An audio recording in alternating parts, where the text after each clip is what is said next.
ఇదే ఢిల్లీలో 2020 ఆగస్టు 24వ తేదీన బీజేపీలో చేరబోతుంటే సూపర్ స్టార్ రజనీకాంత్ గారు నాకు ఫోన్ చేశారు.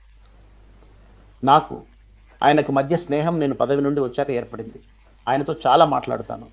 ఆయన రాజకీయ మార్గం ఎలా ఉండాలని కూడా చర్చించాను.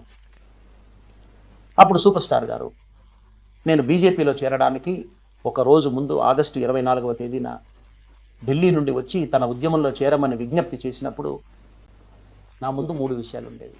తమిళనాడుకి ఏది మంచిది, అందులో రెండో అభిప్రాయం లేదు. సూపర్ స్టార్ రాజకీయాల్లోకి రావడమే తమిళనాడుకు మంచిది. సూపర్ స్టార్కి ఏది మంచిది, ఆయన రాజకీయాల్లోకి రాకుండా ఉండడమే ఆయనకు మంచిది. కోవిడ్ సమయంలో ఆయనకున్న ఆరోగ్య సమస్యలు చూసుకోవాలి.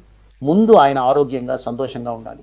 అన్నామలైకి ఏది మంచిది, భారతీయ జనతా పార్టీలో చేరుతున్నానని శ్రీ సంతోష్ గారికి మాట ఇచ్చాను, ఒక వాగ్దానం చేశాను, దాన్ని తప్పకూడదని నేను స్పష్టంగా ఉన్నాను.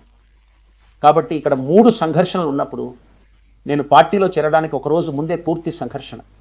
ఆ రోజే రజనీకాంత్ గారు చేసిన ఫోన్ను మొదటిసారిగా తిరస్కరించి అయ్యా క్షమించండి నేను రాలేను అని చెప్పి మరుసటి రోజే భారతీయ జనతా పార్టీలో చేరాను. ఆ తర్వాత సూపర్ స్టార్ గారిని కలిసి క్షమాపణ అడిగాను. ఆయన కూడా పెద్ద మనసుతో తన రాజకీయ మార్గాన్ని ఆయన కూడా పెద్ద మనసుతో నిర్ణయించుకున్నారు.